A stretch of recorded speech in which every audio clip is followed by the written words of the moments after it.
Welcome along to another week on the Semi-Pros. Great to have your company on the program. Plenty coming up. What's happening in sport this week? There's been new coaches have been announced. There's been all sorts of things happening in sport. Footy finals starting to heat up. They're just around the corner. We'll talk all about that.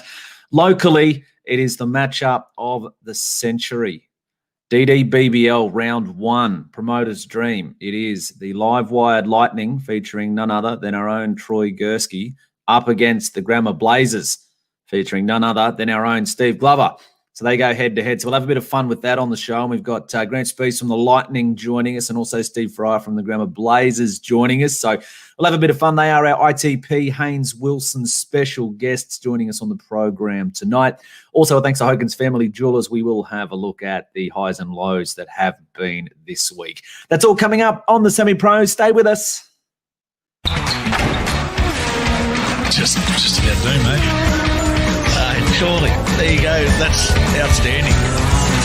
That much talent running around in our own backyard. Ladies and gentlemen, the Semi-Pros. The Semi-Pros. Ladies and gentlemen, give it up the Stower.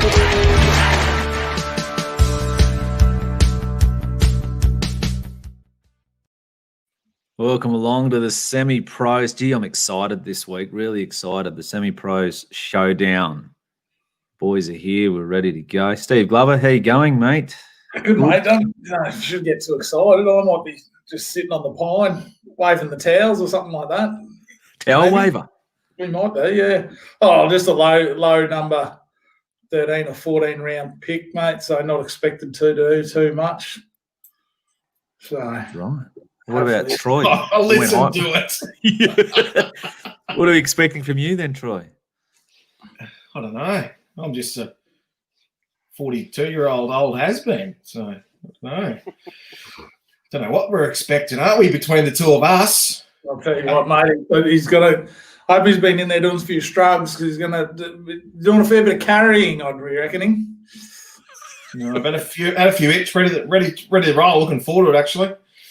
Can't wait. I think everyone's busting at the seams to get out there for a run. I can't wait. So we're going to talk all about that as our Haines Wilson ITP special guest feature this week. So Grant Spees and Steve Fryer are going to join us. So we'll add in a few other extras to hopefully talk some sense to us as well about this contest. But welcome back this week to the new father, Joel Stower. How are you?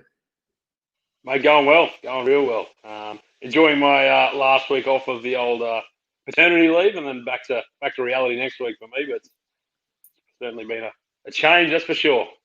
I thought you were staying home, mate. You're going to be a full-time dad. Mate, I've been trying to press the missus for that, but she's sort of hit me with a good one. How am I going to feed the little fella? I said, the Milton comes around every week, doesn't he? I'll get a couple of litres off him and we'll be sweet. When did blokes start getting maternity leave? Gee up, isn't it? Mate, I think that was when they started doing the equality stuff, mate. I think it was. So what's good enough for one is good for all, sort of jazz, mate. Yeah, interesting. I see about a couple of weeks. I tell you what you can expect from Glover though this week in this big matchup. Even if he's playing or not playing, he certainly warmed the old vocal cord up last week out of the old Action Indoor Arena. You can probably expect a bit more of that from the G train, I say. What happened? That's the only warm up I need too. Like that's about the only skill I've got when it comes to playing sport these days. So nothing to back it up either. No, unfortunately. So is this all this infamous headwetting that I missed? Yeah, no, you missed out on a bit of a good show. Troy didn't want to be a part of it, so G and I sort of had to try to get the Dragons home the other night. I was there for the first half of it. I tell you what, there was actually some quite funny chat getting thrown around. There's a few boys from Strathpine that had got a little bit of a ear bashing, I suppose. But I tell you what, it added to the atmosphere. It was a good night out there, and I was saying to the boys afterwards, it was a cracking game. Toowoomba lads went down the last couple of balls, but up against good opposition, it was a real cracker of a game. And a couple of lads here just added to it a little bit. Some players on display, wasn't there? Oh, that Cameron Boyce, geez, he can play. Yeah, he's handy cricketer, that bloke. He was copping a little bit too. I think he's probably copped worse on the side. Cameron Chris, winner, I don't know. Bad Cameron combination. bad combination, you pair. So what? So the local boys they knocked out. Was that semis last week? Yeah, went down, but they get 2 bites. They finished second, so they've got Okay. another crack this weekend. So hopefully they can bounce back and then have another crack at Strathpine the week after. So Righto, we'll have a look at that. Let's jump on the semi-pro soapbox. What's on your mind this week, Joel? You've had a week off. You can kick us off. Yeah, no. What's on my mind? The 2 lads in England. I don't know if you boys saw that England played against Iceland during the week. Mason Greenwood, he plays for Manchester United, and Phil Foden plays for Manchester City. Both made their debut. And then afterwards, the boys thought they might celebrate the England cap by smuggling a couple of locals back into the hotel room.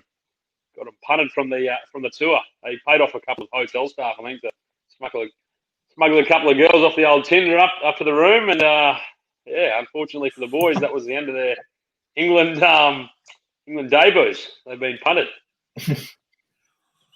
One and only. One way to celebrate, anyway. Yeah.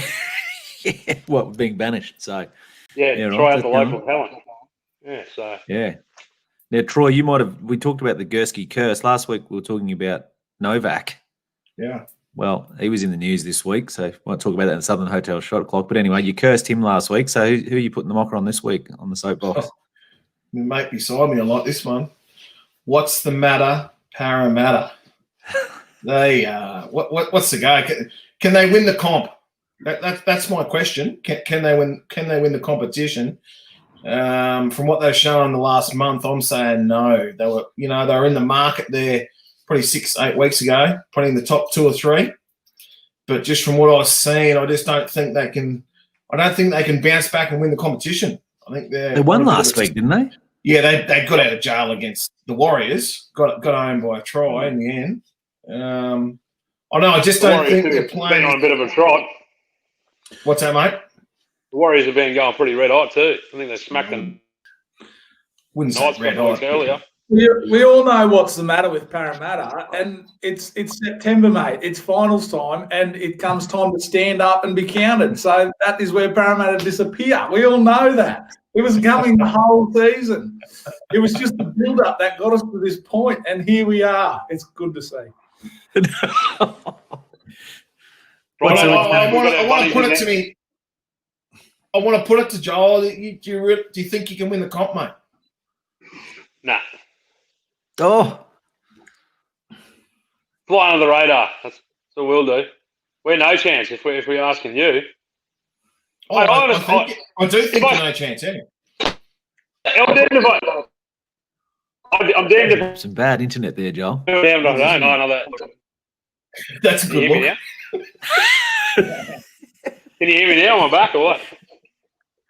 Yeah, you're back. Yeah. Something about you're well, damned if you do, you're damned if you don't. But Yeah, because I mean, if I say I think we can win the comp, then I'm just going to get roasted here. And typical Parramatta fever, all the rest of it. And if I say no, we're no chance to try to fly under the radar. Well, so it'd just be a matter of a no comment, really. If you say no chance, you'll be right. so what are you saying, Troy? They can. No, I don't think they can win. No, I think they're no chance. Yeah. You can't say no chance because I'll be in the 8. But I'll tell you what we are, Troy. Better chance than your mob. There you go. you are, mate, but that wasn't the question. So that's really matter. So. We know we're going no good. But I mean, it's pretty easy to rule off. It's pretty. What are you saying, Steve? You've penned them as well, or what? I'll pen him at the start, mate. Pretenders. I reckon they can. As I said, I reckon there's 6 teams that can win it. There you go. And they're the top 6 right now. We're all some 6, chance.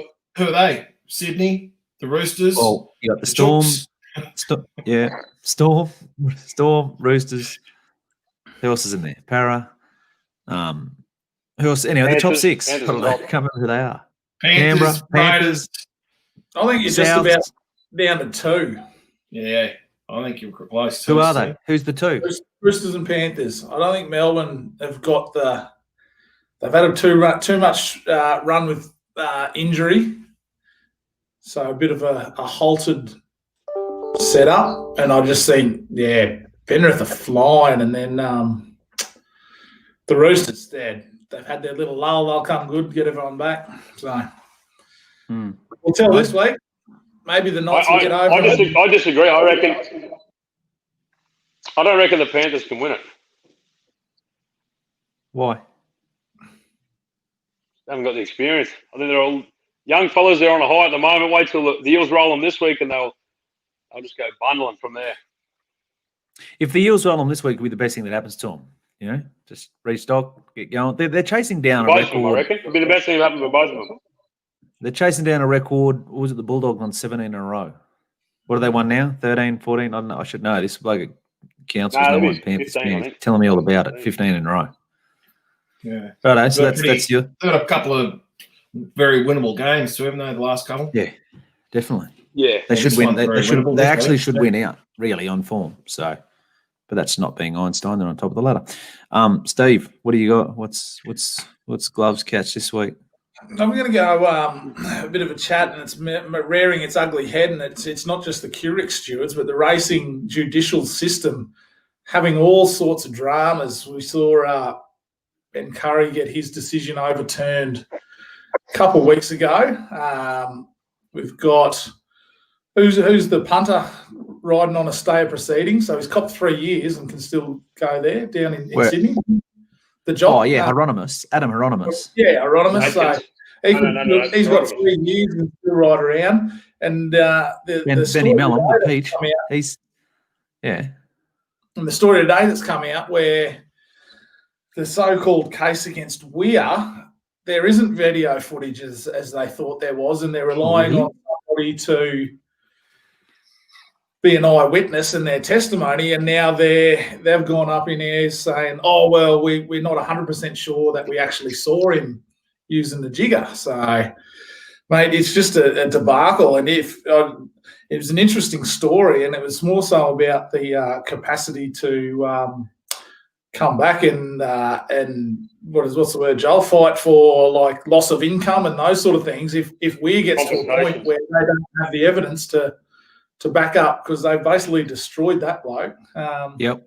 So, but it's just an absolute circus sort of thing, especially if this even the circus as it is, getting the Curry one overturned after they so-called make all these decisions as the judge and the executor and the everything there. So if the same thing happens to Weir, then, geez, there's got to be an overhaul of the whole racing situation. Interesting. Yeah, I didn't see that. Watch this space. Yeah. Watch this space. Well, that's an interesting one. So we dragged on this but the one I wanted to bring up was around rugby league wise. I think I mentioned to you boys earlier this week. So we saw Hook Griffin got the job at St George. So St George, a club obviously that has had no success in a long period of time, underachieved for a long period of time. They sacked the coach, who's one of their favourite sons of the club, so he's gone. So they're out in the market for a new coach. So they give the job to Anthony Griffin. So he's been sacked from his last 2 jobs. Penrith, they were running 4th at the time when he got bulleted. At Brisbane, he was probably a bit of a victim again there because obviously Wayne was lurking in the background, so that sort of saw him out. But that's probably not my point. My point I was thinking about is, and I can't remember, it might have been Joel or someone said, well, we didn't have much to choose from. And it reminded me of the conversation we had with Ben Walker when we talked about who's a risk and who isn't a risk. So who's more a risk, a winning duo at a lower level that's proven success there, or a bloke who's been sacked twice as an NRL coach? Like, do you know what I mean? So, and I said, I don't know, well, who's next? Matthew Elliott? He might get the job he's been sacked more times as well. So is it just a case of once you get in there and if you get sacked a couple of times, all of a sudden you just sort of bounce around and you get another job eventually? It's like at the moment, it's like they've got to get sacked from 1 or 2 clubs before they actually find their niche a lot of the time now, isn't it? Like, they're all bouncing around. Yeah. They've all got, been to 1 club or 2 clubs, and then some of them come up gold a bit. Like, Ivan Cleary's obviously found his spot now. And he's doing obviously good things at Penrith. I was saying to you boys the other day, I thought Hook was going all right. Obviously at Penrith, he had him in the top 4. Yeah. And when he's at Brisbane, I thought he was doing some good stuff too. But yeah, I don't know whether it was just a falling out with some other bigger personalities. Obviously, Brisbane, he had Bennett, and Penrith he had Gould. He couldn't find any bigger. True. True. But I'm really interested to see how he goes now on this third crack. Obviously, he's been around a bit now. So the other thing I'll throw in, so look at, for example, so the Titans bring in a Justin Holbrook, left field.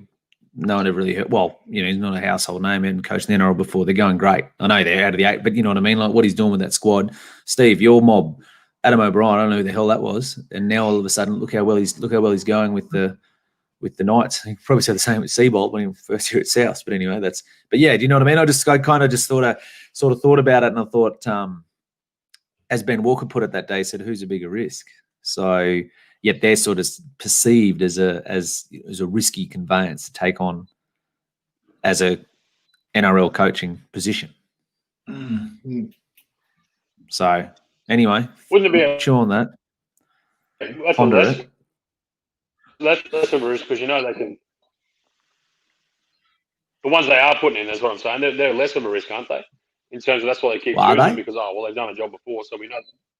I don't agree. I think what you're trying to say. Yeah, no, I agree. I think, but that's the image. Or that's the way a club looks at it. Is well, they've coached before. You know what I mean? I agree. I 100% agree what you're saying in terms of are they really though? But that's the way a club would look at it. Anyway, interesting. Let's see how Anthony Griffin goes with the Dragons. Excitingly, this weekend, as I said, hopefully won't be any coach sackings or player sackings in the DDBBL after round 1. The Lightning up against the Grammar Blazers. Exciting to talk about the dream matchup, the semi-pro showdown. We'll take a break, and after the break, we're going to have a couple of guests from both teams joining us to join our illustrious duo over here to talk about this big game on Sunday. That's up next on the semi-pros. Hey guys, Cohen and Liam here from Haines Wilson, and today we're sitting with Steve from Paragon Homes and checking out the new display home at the Lees. Thanks for having us, mate. No, mate, thanks for popping by. Mate, I'm a big fan of Paragon. I love the stuff that you guys do. It's really unique and sort of like I find like with our clients, they get it designed to their specific needs. Every build's different. I'm loving it. Yeah, mate, exactly right. And really, we wanted to give more to our clients. And the process that I used when I built our house and land packages went through, designed a brief around what we're trying to create within the home, the feel, how it needed to function, the purpose of the home, to bring together a home which really tries to target what you're trying to get at the end of the day and create a home that's more than just a couple of lines that slapped on a plan, thrown on a block. Like there's so much you can do when you build a home and making sure you get that better result out of building a home at the end of the day. When you get the keys, you get that elation, you walk in the door, it's somewhere you just love to be. Yeah, and it's just yours. It's totally different. Mate, love it. You're doing a good job, man. Really love it. Very flash. Love it, mate. Good work. Thanks to the team there from Haines Wilson. Checking out the display home there from Paragon. Check it out if you get the chance. Righto. This weekend, Glover v Gurski, Blazers up against the Lightning. Now, I think we've got joining us now from the Livewired Lightning, one of the team owners, Grant Spees, and from the Grammar Blazers, maybe, hopefully, is it? Yeah, here he rolls on, is Steve. So, first of all, Speezy, welcome along, mate. This is pretty exciting. Round 1, you guys have got a bit to live up to, defending premiers and all. Yeah, we do. Thanks for having us on, boys. It's it can't come around quick enough, can it? We're chomping at the bit, I think, everyone now, the realisation that something's going to happen, sport's back on, and everyone's keen to get amongst it. I know our boys certainly are, that's for sure. All right. And Steve, for yourself, new kids on the block, ready to go. First game for the Blazers, make their debut. Yeah, we're pretty excited. Thanks for having us. Right, let's talk about this. So, how's it going, Troy? Inside, how's the Lightning travelling? Yeah, mate, we had a few runs. The boys, we're lucky. We got a couple of. We're led by Aiden Watterson, who's obviously had a big preseason. He's doing some good stuff in Brisbane, and we've got a couple other Brisbane players as well. But no, it's been good. We got the boys together a few times and have a run around and get ready for the first matchup. Everyone's keen as mustard. I think everyone's just keen to get out and play cricket, get out there and get amongst it. So yeah. It'll be good. Steve Glover, the old returning dark horse, he got picked up by the old school mob. He's back. Yeah, mate. Mind a bat. Took a bit of finding to gather up the cricket gear too. So a few running repairs to the bat and the spikes, and maybe a bit of new kit. We'll have to see. So yeah, but no, it's been really good. I've only had one bat, and I probably was better off not having a go because it dwindled the confidence more than enhanced. But really good group of guys, and I'm pretty excited to get involved with it. And as Steve and I've been up at part of Grammar, being privy to the use of the facilities up there, it gives you a bit of a taste of really what some of the professionals when they make that stage in terms of facilities and the usage of that, what they get. So it's been really good to be involved with. Sweezy, where are you guys training? Are you on state of the art as well? Mate, wherever we can, end of the cul-de-sac, wherever we can get together.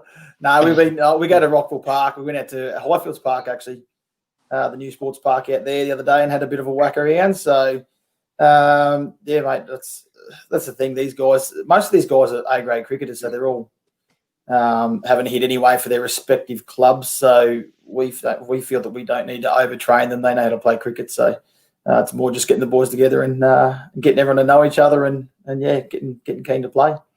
Right. Well, let's talk about the obvious here. So the Glover-Gurski matchup. So I know with their cells here at the semi-pros, when we saw that was the round one matchup.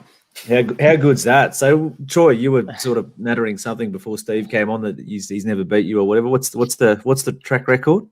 No, we wouldn't want to bring it up, mate. It'd be dismal.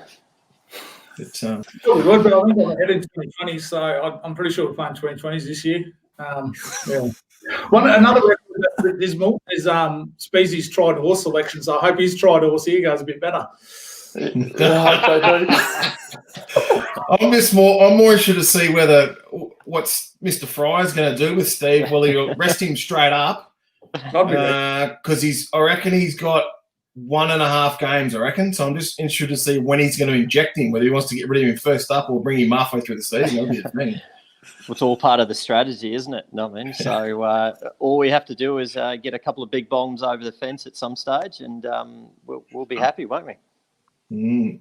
So that means he's playing. 12th round pick, mate. I don't think we'd be in too much of a hurry to inject him in.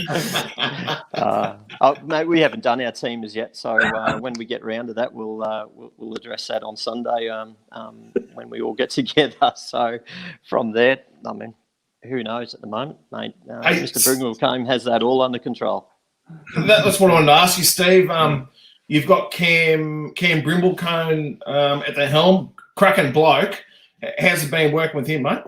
No, it's good. No, I mean, he just loves his cricket so much, doesn't he? No, I mean, and Muppet, it's exactly the same. So both the boys just talk cricket 24/7, which is really, really cool. So and he's been around the traps, which is really, really awesome, and some great experience for some of these younger fellas, and we've got a good mix of a few older fellas to inject a bit of fun in the team as well.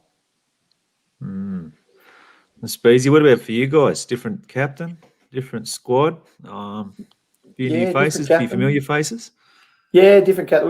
We only kept 2 from last year. There's only Aiden and Connor Philp. There are only 2 from last year, so I think our boys were pretty high ticket items in the draft. But no, mate, the feel's been good. It's been very much similar to last year. We're not trying to change too much, so no, it's been good. It's been enjoyable already. So we've just been keen to get the lads together, and it's been well. So, but one thing that no one's actually really spoken about so far is everyone's saying that the old Grammar Blazers are the new kids on the block, but there's still an affinity of the old George Banks team. So realistically, it's a grand final rematch, isn't it? Yeah. Well, I keep saying, Speezy, it's just we've just rebranded. I mean, so that's right. So that's all we've done. So yeah. Because how many you got, Steve, that are coming back from George Banks? You got a couple, don't you? Yeah, we got a couple. Yeah, a couple have come back, and I mean, Harley Wilson, Liam Brown. Yep, a couple of those boys, which would be good. So it's good to we had a good mix of quite a few boys that we sort of knew quite well, and we went in with a strategy of hoping to get a few old boys in the team. But reality is, I think we worked out about 6 or 7 or 8 though that sort of accidentally worked out that way. So so yeah, mate, that keeps the boss happy, my end as well.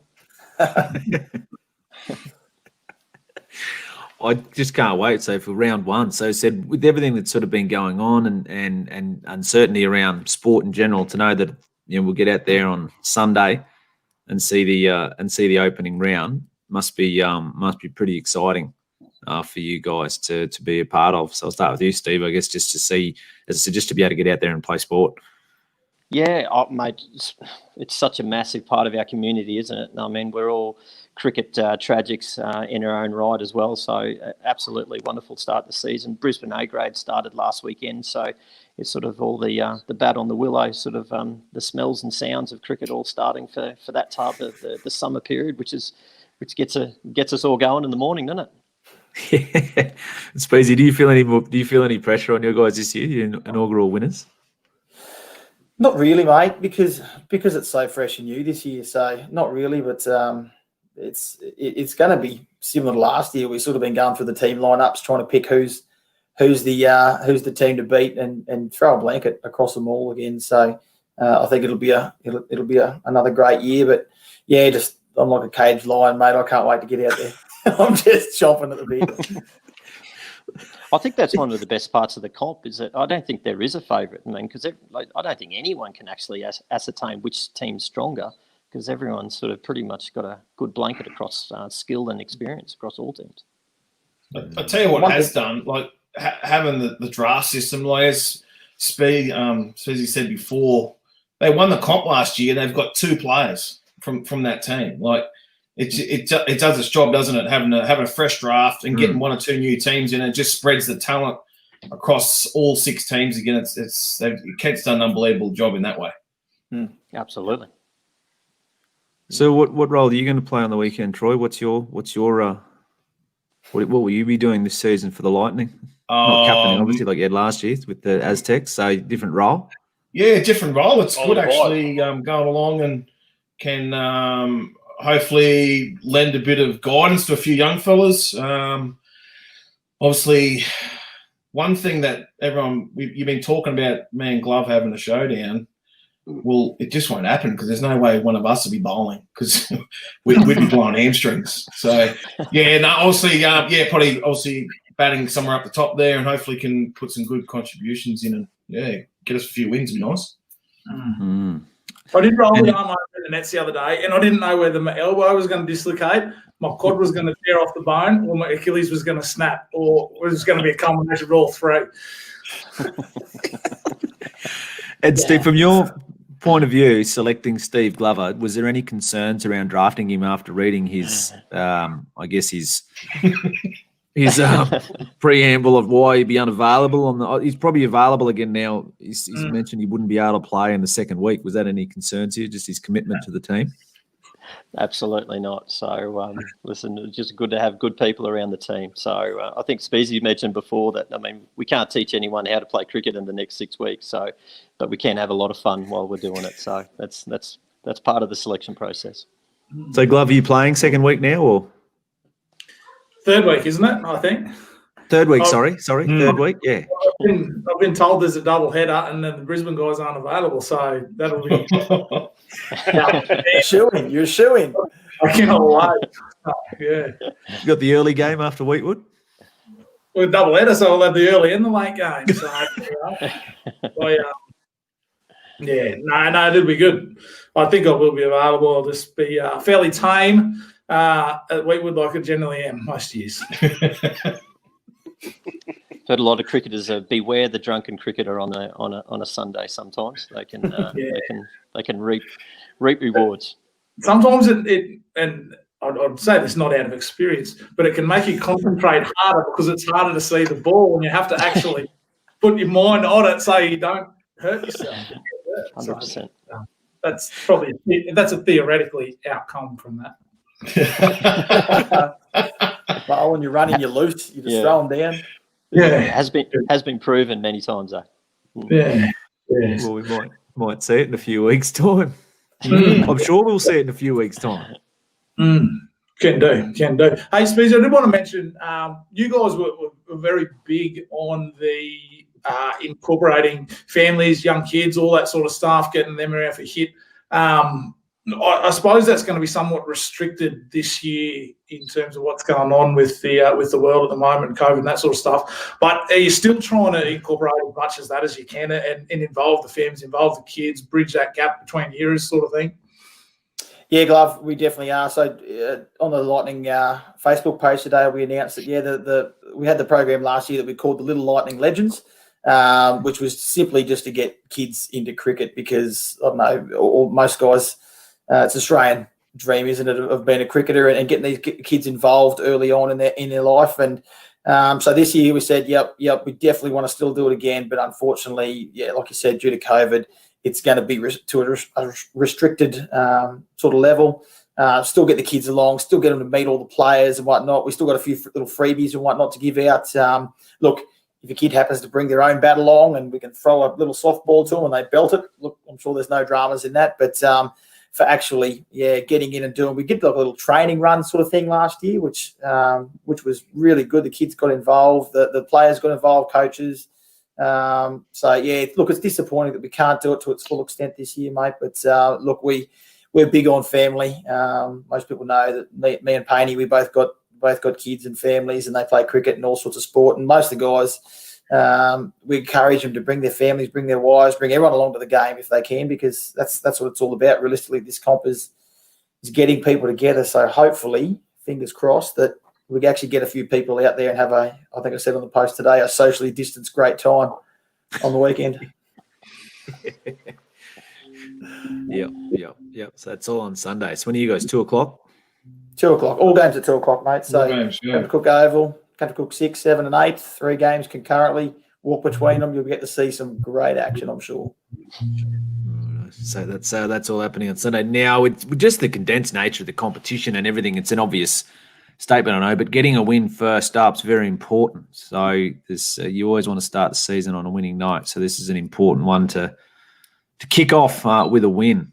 So so that adds extra pressure to game one. Oh, well, no one wants to lose, do they? No, I mean, there's nothing like starting front foot. Yeah, so we'll see who does that this weekend. So the Lightning up against the Blazers. So Glover, Gurski, what's your prediction? What's going to happen Sunday? Give us something, Steve. Well, I like from a mate to mate, I really hope Troy does outperform his average of 3 last year and score a few more runs, because he's bitterly bitterly disappointing. So from a mate's point of view, I hope he does, but from a team point of view, I hope he just continues that good 2020 form that he's shown through DDBBL 1. What can I say? Jeez. No, I'm just looking forward to the game. We'll let everything, whatever happens on the field, happen on the field, eh? So no point shooting my mouth off. Just go out and let the bat do the talking. There was a little bit higher than 3. He's in the 20s last year. Steve likes to bring my average down a bit, but yeah. We'll be right. Looking forward to it. I'm actually just looking forward to having a run against the bloke again. It's been a while, so we always have a good, healthy relationship on the field. There'll be a bit of banter, I think. So, yeah, looking forward to it. Be good. So when's the last time you played each other? You'd find the strength in you, Troy, to stretch the hammies a bit. If he's got the bat and you're looking for someone to bowl, you'd steam a few down at him, wouldn't you? I would love to, but there's no chance. Yeah, no chance. What about you, G? You would, wouldn't you? No, if they saw me in the nets and Brim was there, if I get thrown the ball, it would be either a minor miracle or a complete brain fade from Brim. So.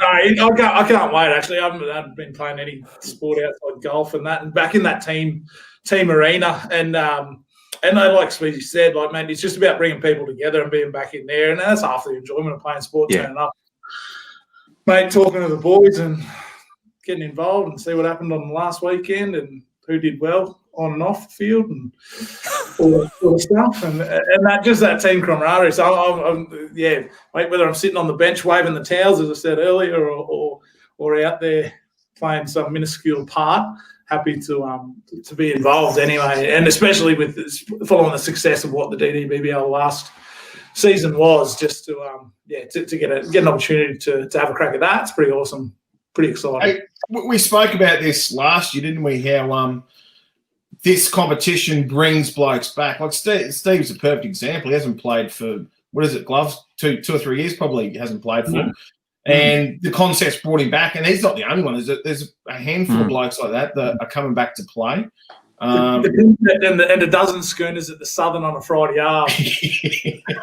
Before nomination, probably. We'll always get you over the line, yeah. But like we got him back, and we got other blokes coming back. But plus, these blokes are getting to see these younger fellas that are coming through as well. That's the art of it. It's great seeing you got the 17-year-olds coming back. You've got the blokes, myself, who are in their 40s. Like you've got blokes that probably wouldn't normally play cricket against each other, but they are because of it. It's a great concept.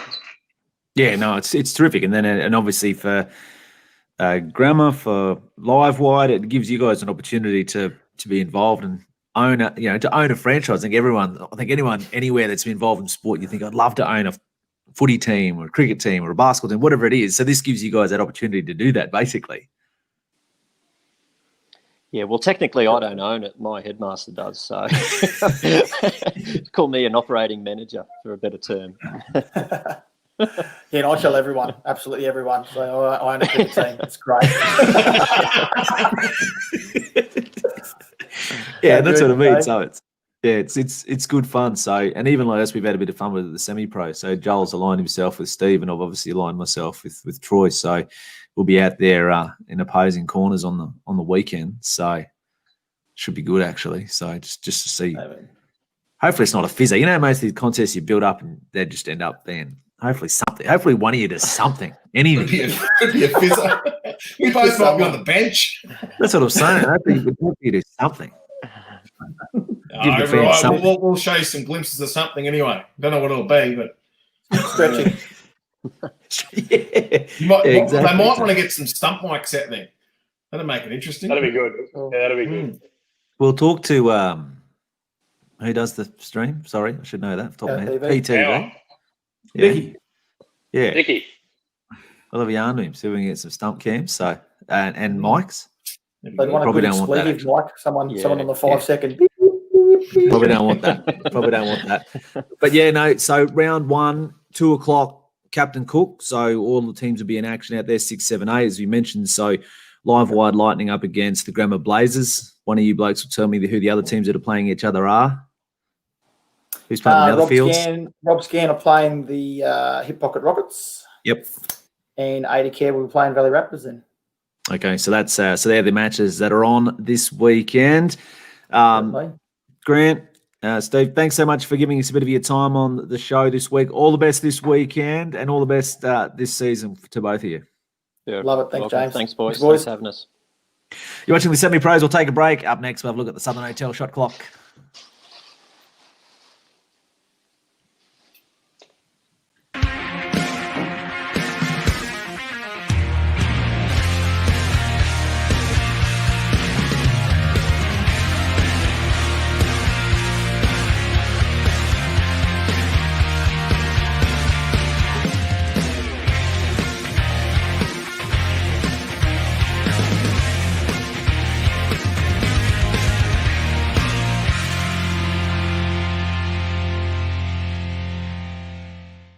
At the Southern Hotel, our Sunday steak special has been so popular, we want to offer it on Saturday too. 180-gram rump mignon, 400-gram New York cut T-bone, or a huge 500-gram grain-fed rump, all for just $23.95. It's better at the Southern.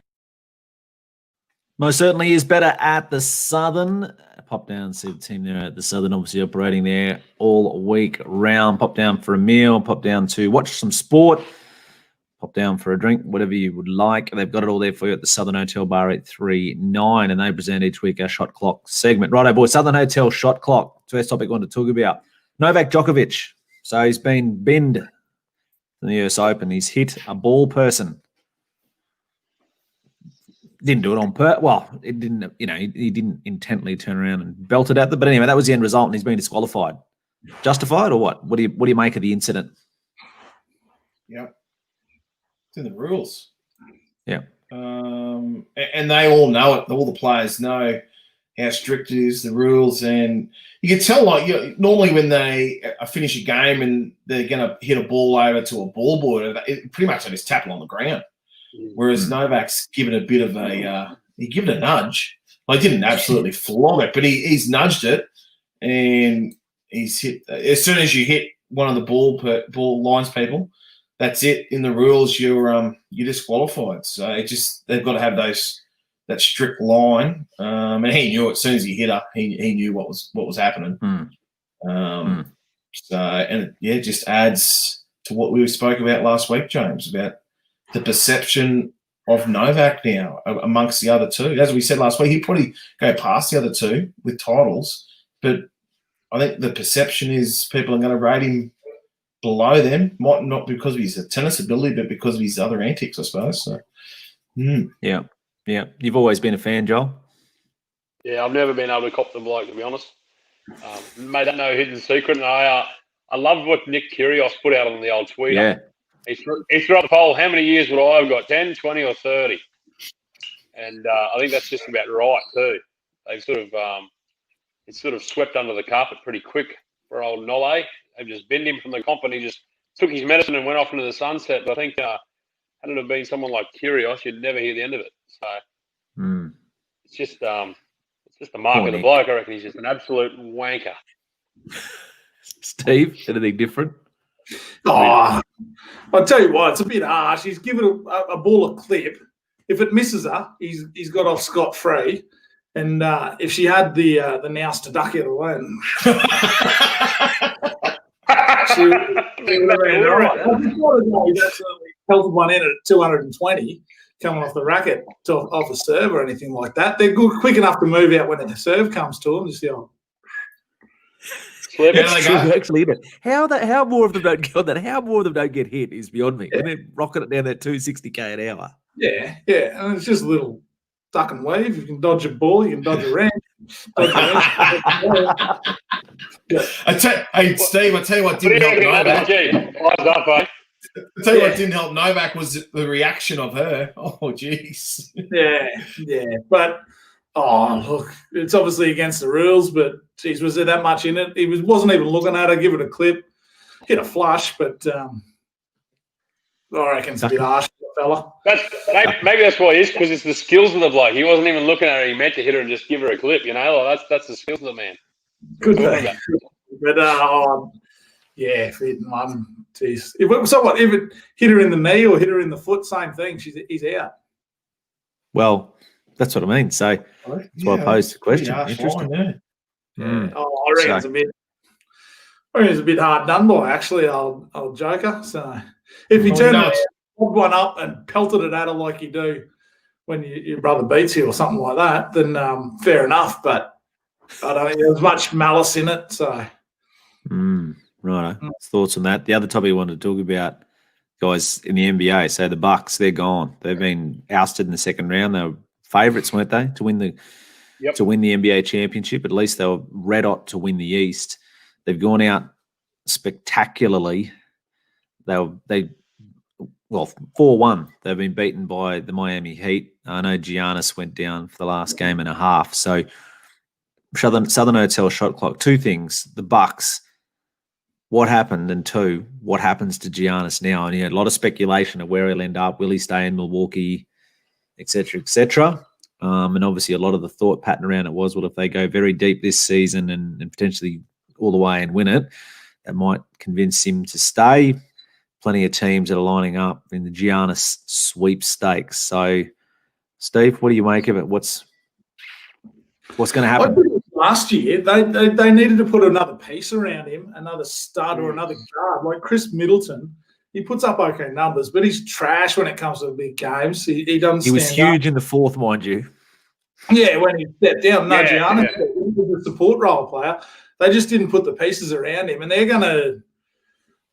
I suppose it goes back to like Shaq in Orlando days when they didn't put the pieces around him and they lose a superstar. He'll go for sure now, I reckon. So if they could have added a piece or added a puzzle there, give him some more assistance. But I think he'll go. But they had a whole heap of role players around him, and that's not good enough in the NBA at the moment. So if you don't have a couple of studs, so it'd be interesting to see where he goes. So. But you reckon he's done? He's out? Yeah, I'd say that'll probably do him there. Like, there's only a short window for these guys, and like it's only a matter of time before the next superstar comes up behind him before he's at the elite of the game. Like, he'll always be there and thereabouts superstar, but When you got guys like LeBron, and there's so much freakish talent out there, like if you don't maximise your opportunity and you waste 2 or 3 seasons rebuilding, he won't want to rebuild or do anything like that, which they need to do. They've blown up the playoffs the last couple of years in the same fashion. So he'll go where he can win, I'd say. And in all due respect, like huge from Jimmy Butler and the Heat, and they had a really balanced scoring across the board, but they're not going to win a championship, Miami. Like they're a red-hot chance now to get through to a 100% final series. Yeah, like they're going to end up playing a Boston or someone in the final. Boston or Toronto. Yeah. So. And the thing is with that, like how much has their confidence grown with the win? You know what I mean? Like they win the first round, then they roll in to beat the Bucks. Like they'd be sky high now. And belted. Like we're talking. And that's the thing. We're talking about like, oh, have they got it? No, they probably won't. They bloody well could. Yeah, like it's been a great success story. Jimmy Butler obviously going to Miami and what it sets up there. So, but yeah, what do you reckon, Troy? What do you make of the Bucks, Giannis? I'm just interested to see have the Bucks got options to get another stud? Like, that's what they've got to do. They've got to keep him. They've got to throw something on the table with, look, this is who we're getting. Like, this is who we're going to approach. Because if they don't, as Steve said, he's gone. He's gone for sure. So they're going to make him all the promises, aren't they? Yeah. So I'm just interested to see what the Bucks react with here. That's going to be the biggest thing. So. How about some of the other comments during the week about Giannis being a Pippin, being Robin out of Batman and Robin? Stephen A. Smith said he's not a superstar dominant. He's not. Yeah, well, he's a Pippin, as I said. Who needs a Jordan? I don't know about that, but where's he going to land? Who's got all the chips? Who's going to make the big play for? Everyone's going to want him. I thought that, yeah. Well, I don't know if that's where he advanced, but I mean, again, they are the team that has the most, still at this stage of the best game. Trade bait for him. They've got the number 2 pick. They can send the number 2 pick, Andrew Wiggins. They've got another high pick from some other team for next year, so they can send the number 2 pick in the draft this year. Andrew Wiggins, add a few other pieces along there as well. Add in another draft pick, another early first round draft pick for next year, all for Giannis. Like they can because the Bucks be enough to get him, do you reckon? Well, if he says to Milwaukee, I'm going, because he's still got a year to run on his contract. Yeah, so if he says I'm out, they have to trade him. So they'll be finding the best package that they can for themselves. And then it's sort of tends to happen in the NBA. They probably they're geared right now to win a championship and they've failed. So they either are going to have another crack at obviously winning one next year if they can keep him. And as Steve said, add some pieces, or otherwise it's just basically blow up, start again. And how do you do that? Get rid of expiring contracts and get some draft picks. And that's what, as I said, that's why Golden State still, despite obviously all the injuries and dramas they had this season, not even making it to the play-in, we all know obviously that their time on the outer is minimal. So that's the one that presents the best scenario, in my opinion, and I'm not a genius for saying that. That's just probably an obvious, I guess, but I don't know. Where else is he going to? What other options are there? If anyone's out there Googling or whatever, I'm sure there's plenty of rumors about who they'll all have a crack. Like Philadelphia could be another option. Yeah, that's what I was thinking. Yeah. Because they're looking at obviously saying, okay, same thing. What we've had not quite working here, so they need to make changes. And they've got some. Who do they get rid of? Who do they get rid of? But do they hang on to Simmons or do they hang on to Embiid or That's what I mean. So, don't know. So you reckon there's no chance he stays? Oh, I reckon he might. I reckon he might. He seems like a pretty loyal dude, but I just think that, like you said, they're going to have to blow it all up and make some promises and get some people around him. Tell you what, if he goes through and gets a championship in the next couple of years with it now, it's worth its weight in gold for him. But yeah, I just don't know whether he'll be there. It'd be lovely. It'd be great to see him stay and get another piece there. And I hope for Milwaukee that he does stay. Yeah, because seriously, and as I said, I like Golden State. But like that just blows up the NBA again. Yeah, for the sake of the comp, yeah. Imagine they end up with him. It'd be frightening. Frightening. It'd just be Clay and Steph shooting threes and him just picking up the scraps and smashing it on. Or just imagine. Well, that's one of the things, like you said, Steve. What's he need around him? Shooters. Yeah, that's right. Shooters. Those two go, right? Fair. Yeah, exactly. Yeah. That's what needs. Okay. But I don't disagree with you. What you said about Middleton, but as I said, I haven't watched much of him to really make a judgment on a number of games. But Middleton was huge for them in the fourth. He's the one that basically ensured they didn't get swept. He was massive, and the commentary I know with Mark Jackson or someone, whoever he said, right after he said, "Mama, there goes that man," as he does all the time. He commented along the line that when Giannis comes back, they need Middleton, not the secondary Middleton, to every night. Well, he's not consistent. He's they come back. Sorry, Steve, you go. Yeah, not consistent enough. And then you got Brook Lopez in the center, like, gee, scary. And Eric Bledsoe running the point. It was like, Big Eric's come up with 9 points or something, two assists, something today. Good from your point guard in 40 minutes. So they've just. How did he go with the Mavericks? Jumping in the Mavs setup. He'd be good if you could slap him with a good point guard and run a 2-man game or something. 100%.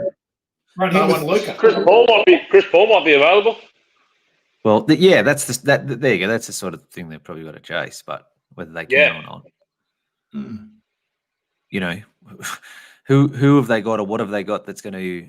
I'm assuming Paul's still contract with Oklahoma for a while. I don't know what the scenario is there. And and what free agents are out there? No idea. Carmelo. No, I don't know that. You know, I don't know who's out there. I think there's more. Obviously, they're looking at the next year free agent batch, which is headlined, of course, by Giannis. So, but anyway, it'd be really interesting to see. It'd be interesting to see what happens with. With Milwaukee, but they've whimpered out. What I was going to say there before was that they never really come back though from the Corona stuff. You know, like once the season sort of come to a screaming halt, then like they were flying, and then once it sort of resumed, they couldn't get going again. Yeah, true. It might have been a season like what might have been for them too. You know, and look, they're unlikely that they. Well, I suppose Giannis has gone down. They were down. Were they down? Sorry, 3-0 when he's gone down halfway through that game, and he had 18 on 8 of 10 shooting or something just before halftime, whatever it was, when he went down. So without him, though, no hope. Obviously, with him, they probably were very, very, very slim hope. Down 3-0, not even home away bubble, whatever it is. Yeah, damn hard to come back with 3-0 down. So, but yeah, Miami advance. All right, let's look at the Southern Hotel shot clock. We'll take a break on the semi-pros. Coming up next, we're going to have a look at Hogan's Family Jewelers Rocks and Diamonds of the Week. Hi guys, Father's Day is fast approaching and we've got the perfect gift in store right here for you. The Adina Country Master range is the perfect gift for the rugged Australian lifestyle. Adina is an Australian-owned and operated watch company located in Brisbane. All of the watches come with a 2-year warranty and a sapphire crystal glass, ensuring they're quality built and they'll last the test of time. I've personally been wearing Adina watches for 15 years and I've seen farmers wear them for up to 30 years under the harshest conditions, and they've only stood the test of time and proven themselves time and time again. If you're after a quality watch at an affordable price, you don't need to look any further. Adina is the perfect brand for you. This Father's Day, Adina have generously discounted the selected range of Country Master watches. So spoil your father this Father's Day with $50 off a Country Master Adina watch.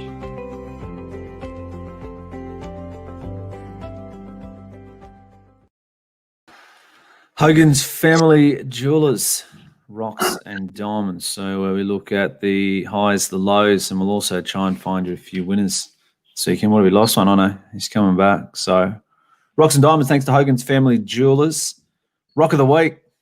Righto. What are we rocking this week? Troy, kick us off. I'm going to rock the Aussie T20 team.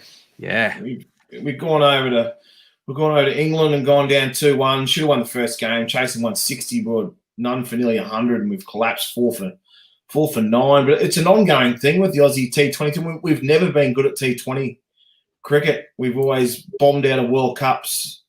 We struggle to make even quarters in World Cups for T20. It's just something that we haven't mastered. We've always been very strong in Test cricket and unbelievably strong in one-day cricket. But T20, we just haven't got the right mix as yet, and it looks as though we still haven't got it. So, yeah, in a series we probably should have nearly won that series. We've come home. Yeah. We're going to come home with a loss on it. Mitch Marsh saved it from a. Yeah, Mitch saved from a whitewash. Steve's mate got us home in the third one. Yeah, so. Is it? You reckon because like that? It's like have a go at cricket, so they think they need to get a whole new team in there. Why not keep the one-day skill set? If you can bowl in a one-day, you can bowl in 2020. Vice versa, you can bat. Like they've got a whole new team, just basically in and out there. So. Yeah, I'm the same as you. I look at the team and you look at it and go, that just doesn't look right. Like the setup that we have. I don't know. Like, it's like Labuschagne, I think they were talking. I don't know if he played. I didn't follow the series at all, but they were talking about, maybe we pick him or give him a go because he come out and pumped someone in a practice game or whatever. I was like, yeah. If you're a good bat, you can hit a boundary. Exactly. Creative with it. Like, why wouldn't he play? He's one of the probably top 3 batsmen in the world at the moment. Exactly. And he's not good enough to make your top 6 playing in the 2020. Like, it's he hit 100 off 50 balls, mate, in that warm-up game. 100 off 50 in the all Aussie game, 100 off 50 balls. Yeah. And I agree with Steve, what Steve's saying, and that's why they said he was a chance of getting thrown in, as Steve said, not because of the fact that he's probably one of the top 3 batsmen in the world. It's all of a sudden like, oh, geez, look how he's gone in the old possibles versus probables. Yeah, at the end of the day, someone bowling a cricket ball and you hit it, like whether it's a test match or it's like they're just overcomplicating it. I think you have to have a special skill set to play 2020. It's not rocket science. Yeah, if you're in form, you're in form. You can play any form. That's what I'll lose interest in the 20 because only just follow the test stuff because you don't know who's playing what. You got a different captain, you got a different everything. Yeah, like, surely, you know what I mean? Yeah, that's what I mean. I just can't follow it. He's probably a prime example of Dave Warner. If there ever was a bloke that you thought was just a ready-built 2020 player. Well, when he first started out, 2020 special was him. Now does he even play 2020? That's what I mean. You don't know who's doing what. So, he's not a 2020 batsman anymore. Who's the captain of the 2020? That's what I mean. Crazy. Finch. Yeah, Finch does the white ball, so he does the 2020 and the 50 over stuff. But does it make much of a difference? Like, you know what I mean? Like captain and like 50 over and a test match. Like, the captaincy's a bit different in 20 over to 50 over. But like it's all cricket at the end of the day. You know what I mean? Exactly. Captain, that's what I'm saying. Like, what's it like? Why wouldn't you just have this is the Australian captain? You know what I mean? And he just plays all formats. I can see your captain in Test match cricket could be, when you got your likes of back in the day when Mark Taylor and Steve Warren, they probably wouldn't have adapted. I can see that, but I can see your 50 over and 20 over captain's going to be the same. Yeah, similar. Yeah. Interesting. So Aussie cricket team rock of the week, Steve. Who are you rocking? Phil Gould. Trent Barrett. He should backflip on the Bulldogs when he come out and said that. Oh, good. And he's piped up today. What did he come up with saying? Something about trying to. He's conniving to make sure Griffin never got another job after the Panthers sort of thing in the NRL. Like, he's just not like what he sticks his head in, has that much opinion on things. Like now I think he's gone to the Warriors, didn't he, with the Brown deal? Yeah. Yep. What's it to him if Barrett does it? Like, why would Barrett listen to him? Oh, geez. Oh, right, I guess you reckon that. Okay, sorry, guys. I'll renege on the 3-year deal. Exactly.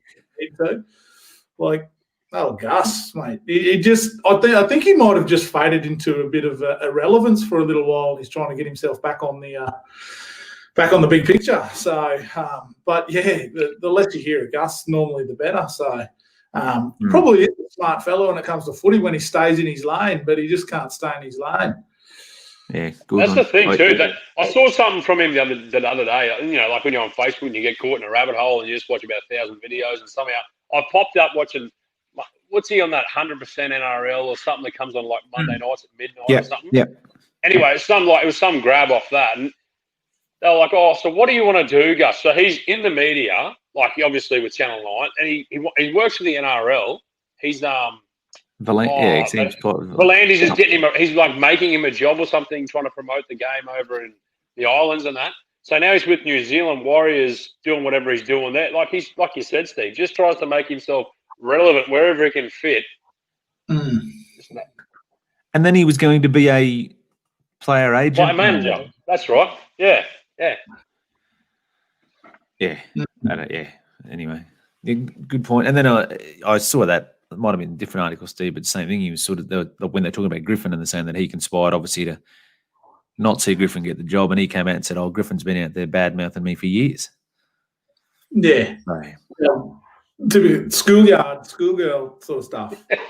Yeah, exactly. No, exactly right. Exactly right.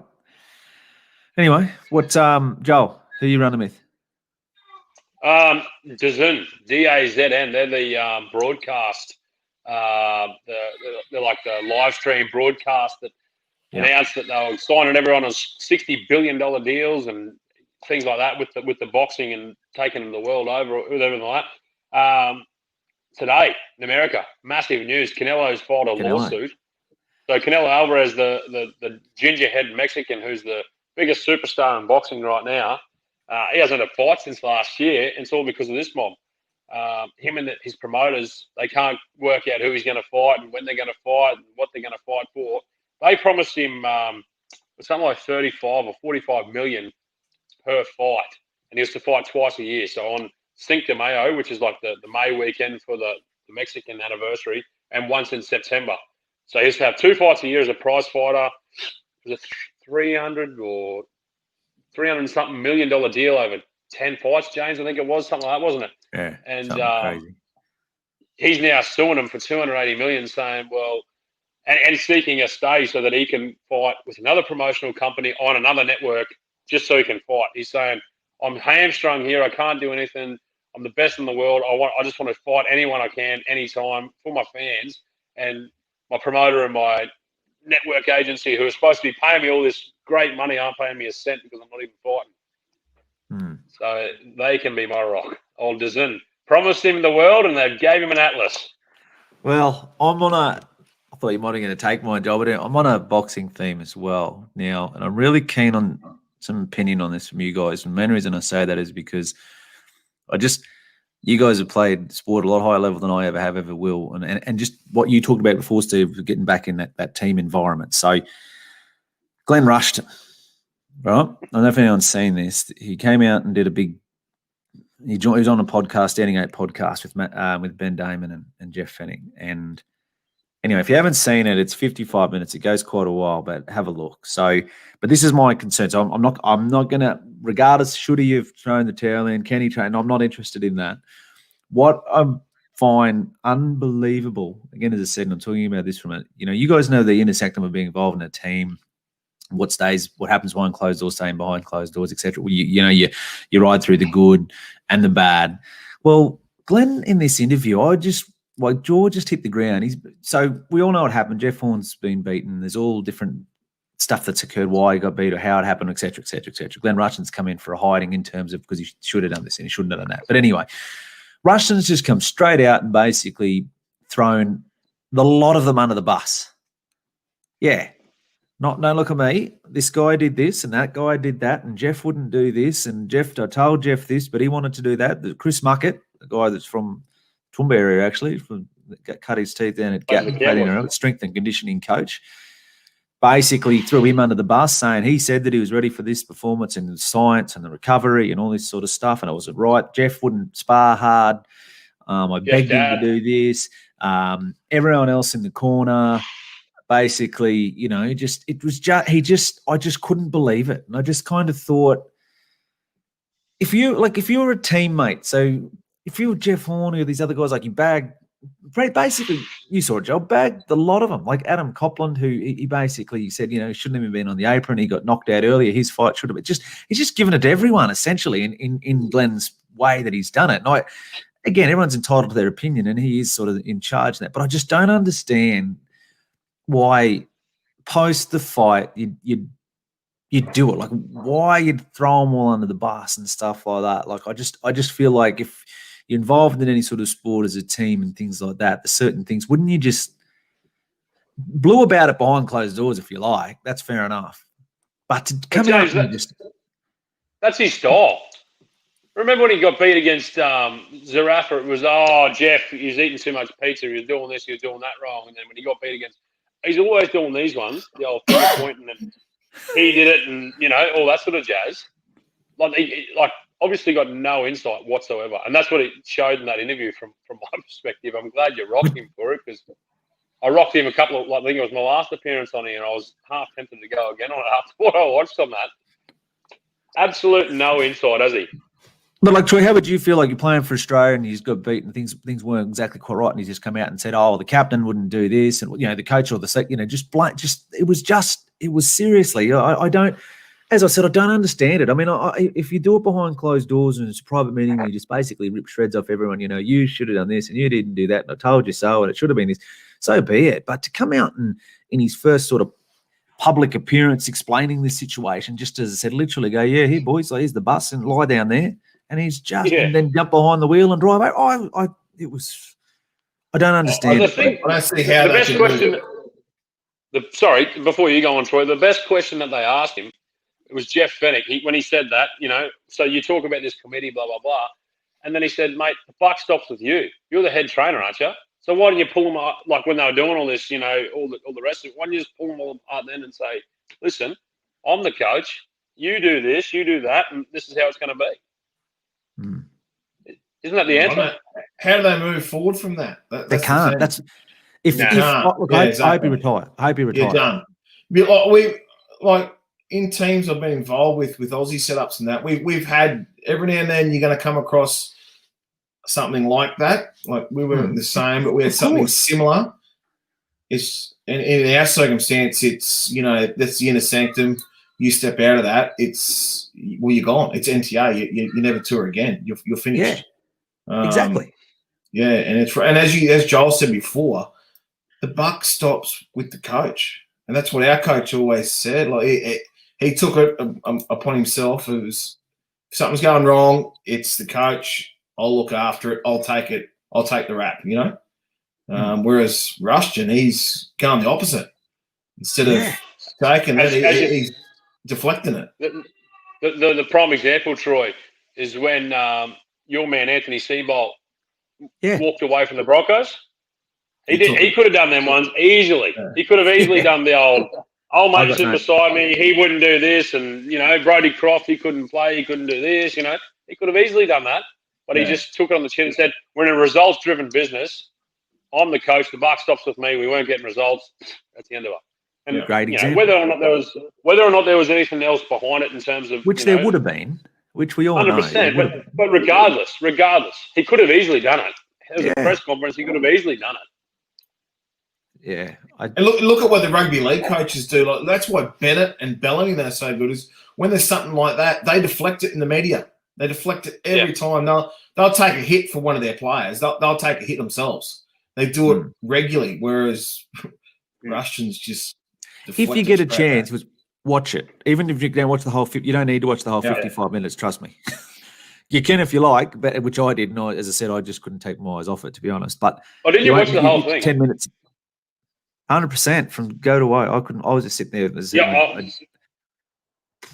I couldn't believe. I thought you said you didn't watch it. Yeah, I was entrapped with it too. Yeah, as I said, I just don't. I can't. I don't know. I just can't work it out. As I said, take everything out of should he throw in the towel? Can he train? Can't he train? Whatever. But I just really, I sat there watching it, and I think I said, I feel so sorry for Jeff Horn. Like he's just sort of been battered from pillar to post. Well, one, he got beat soundly in the fight. Yeah, it's possibly the end of his career. Whatever you want to say about that, but then he's all of this stuff, like he's saying, Jeff wouldn't train hard like he used to, and I'd ask him to spar hard and he wouldn't spar hard. He was too involved with this Chris Muckett and the science and the recovery and when he basically again threw Muckett straight under the bus, didn't he? Chris Muckett said to me, he's primed for the performance of his life. His heart rate's this. He slept well. I tell you what, the only bloke he didn't bag was Jeff's brother Ben. Ben, he said he's with me. Hornet 2.0. Has he always been perceived as a bit of a douche? Like he just. Oh, Troy, I think well. He's got some wild styles, mate. I suppose, like anything, when this is sport or life, when the going's good, going good, yep. But then when the wheels start to fall off slightly and a few things sort of, like Joel would test, just remember, so it's a lot. It's probably like horse trainers. If a horse trainer's going really good, all of a sudden everyone wants to have their horse with them. So Glenn Rushton no one had sort of heard of him, and I say that in all due respect. And then and we saw Jeff Horn come through. Next minute, everyone seemed like everybody was leaving their trainer and they were training with Glenn Rushton. Dennis Hogan, went across to that side. Joel Camilleri, another one who was there for a while. Michael Katsidis was there for a while. Cameron Hammond switched camps, was there. Andrew, like he all of a sudden had this massive stable. Dennis Hogan, as I mentioned before, but he's jumped out again. So, but just, I think he's always been perceived as being a little bit left of centre. But again, the only thing I'll say to it is come back to it. At the end of the day, he's trained a bloke to an Olympics and to win a world title and to win the biggest, arguably, possibly the biggest win ever by an Aussie boxer. That'll probably go down in history. Stadium show, 50,000 people, Suncorp Stadium, bowls over, a Hall of Fame living legend to win a world title. So can't take that away from the bloke. But life's greatest mysteries, I reckon. But like for him to go through all that with his man, with Jeff, and then to do this at the end of it. That's the thing. That's what they've been through so much together over the years, and then to pretty much just throw him under the bus now. You've got to protect him, and exactly. Obviously, he's probably going to be close to retirement, isn't he? You want to see him go out the way he should go out, and not like that. But what he should have been, what Joel said before, in my opinion, what he should have been doing now is deflecting all of the blame off Jeff or any negativity off Jeff, taking it himself and talking about the amazing achievements of everything that Jeff Horn has done in his career and saying now it's up to him if he wants to fight again or not. Yeah. Not coming out. I just can't. It was the same. I would have thought that maybe he would have stopped, as you said, Joel, after the first fight with Zarafa, when he said you can't be eating pizza and drinking Coke, and that's basically, I'm surprised Horn took him back then. Yeah, I'm surprised. If it was me, mate, no chance he'd be in my corner the next fight after he come out and just publicly shamed him like that. Honestly, I'd love to hear from you. And you look like the biggest sore loser. You look like the biggest sore loser when your coach is sitting there doing them ones, don't you? Making up every excuse under the book. Yeah. And even an example of that, when he was doing that, remember, Horn even sort of interjected that after Zarafa and said, that's not why I got beat. Take nothing away from Michael Zarafa. He was better man, blah, blah. Yeah, I'd love to hear from Jeff. But he's Jeff too humble. He wouldn't do that to Glenn. Exactly. He wouldn't do that to him. He would say, oh, yeah, maybe I was, oh, well, that's just life. That's what he's like. Yeah. But seriously, if you're watching, you get a chance, have a look at it. Have a look at it. Tell us what you think. Have a look. Anyway, that's my rock of the week. Diamond of the week. What do we got on a positive note? We'll see if we can find a winner or two this weekend as well. Steve, who's your diamond of the week? The forgotten sport, Queensland Reds, absolutely flying, carving up the whatever they call it, the Aussie Conference, if there's another name for it. Now that they don't have to play all the good teams from New Zealand, they're looking like superstars.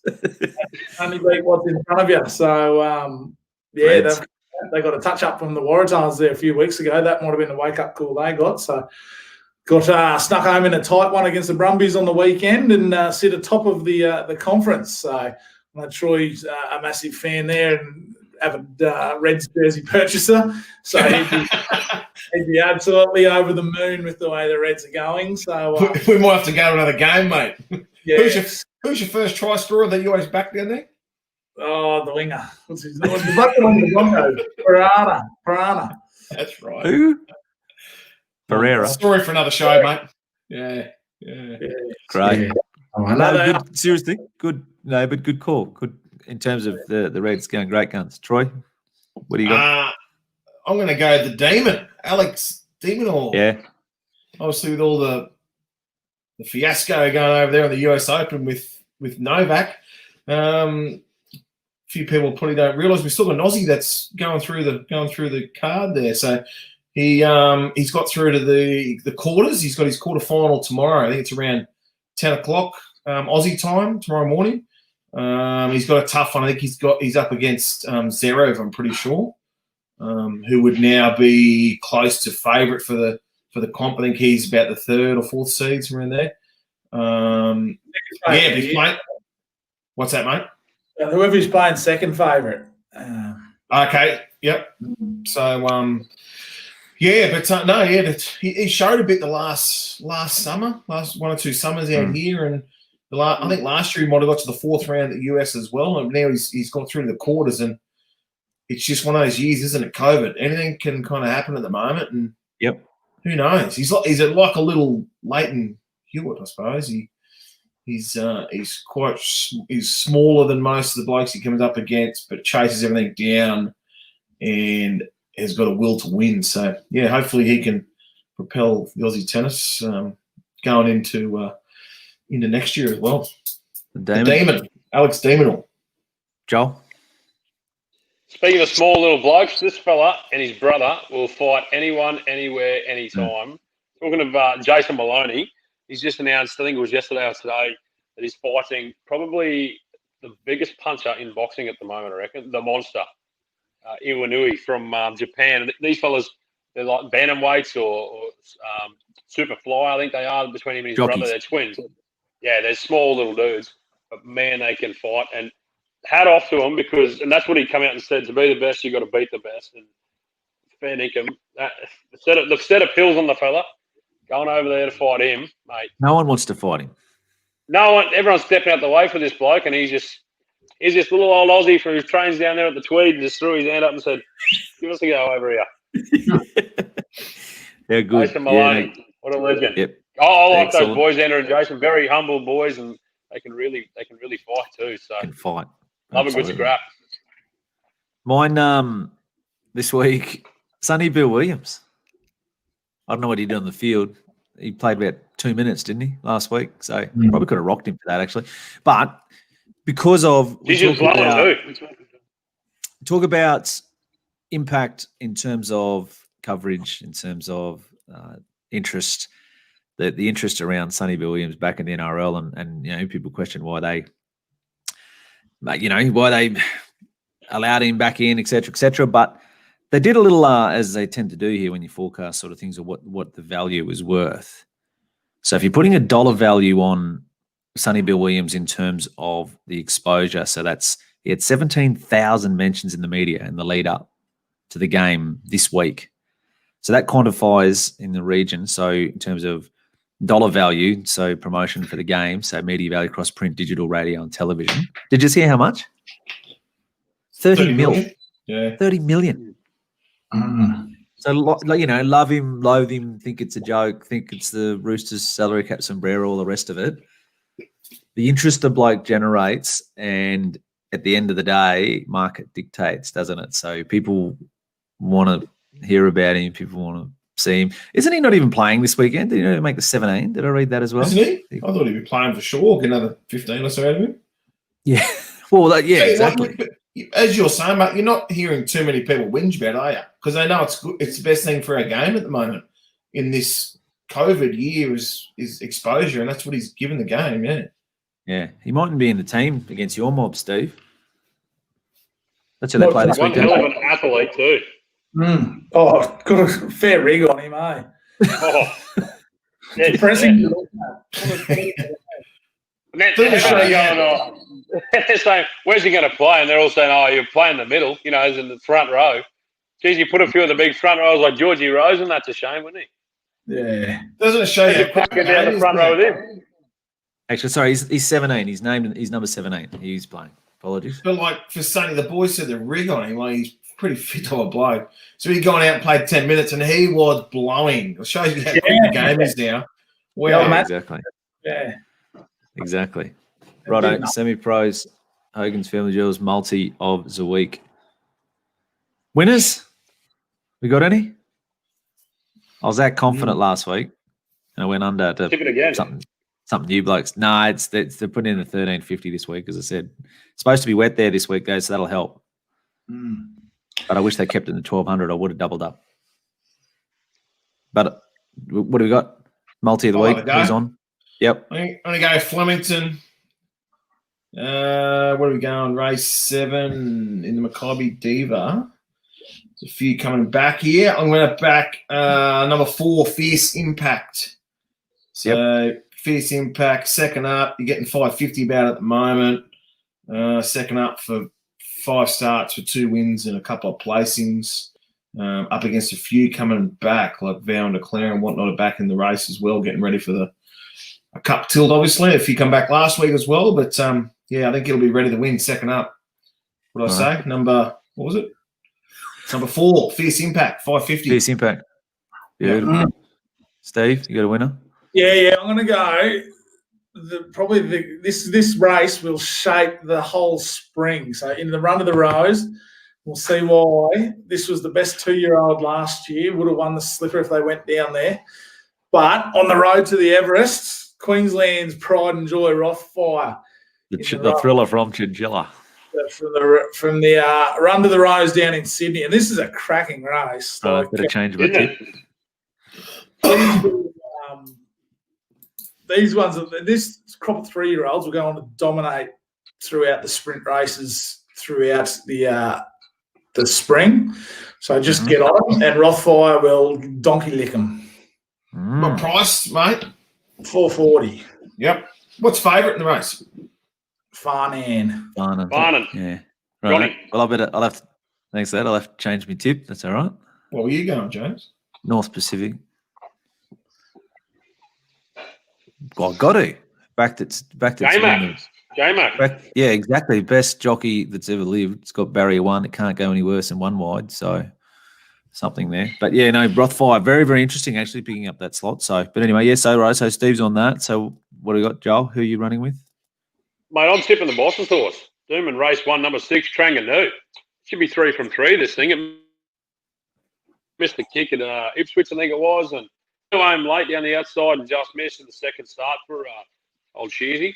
But barrier 7 might be the only thing that might beat this horse. But Pat has taken 3 off, $3.10. Race 1, number 6, Doomben. Tranganu. This thing will certainly go fast, that's for sure. I was talking to Blair Gibson, one of the people on Racing Nation. He's pretty keen on it this weekend, actually. So yeah, that adds to it. So get on now before those big boys get in. Yeah, I'll come up with something at somewhere at Flemington. There we go. Race 2. Actually, I backed this last start. It was really disappointing, so I expect it to bounce back. And it is Flemington, race 2, horse 5, Quay.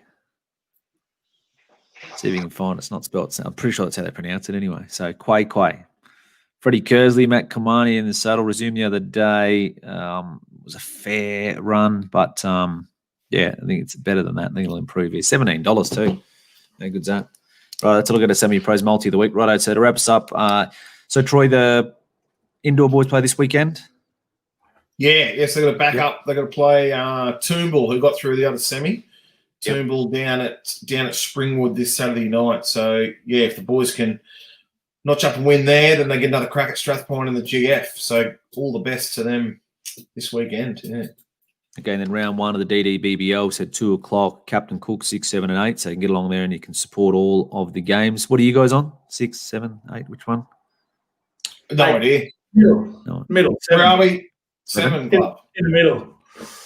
Righto, 7. And then for those watching on our live stream, so Joel's got the newborn there. So there he is. Hey, when, Look at him. Can we organise a bit of a match-up? When do you guys play Adacare, Steve? Don't know. Have a look. So we can get your old man on the show. That'd be good. Yeah. Yeah. We could fire a few at him, I reckon. The old Ada Care. What is he? The Ada Care. What's his role? Strength and conditioning coach. Ass coach.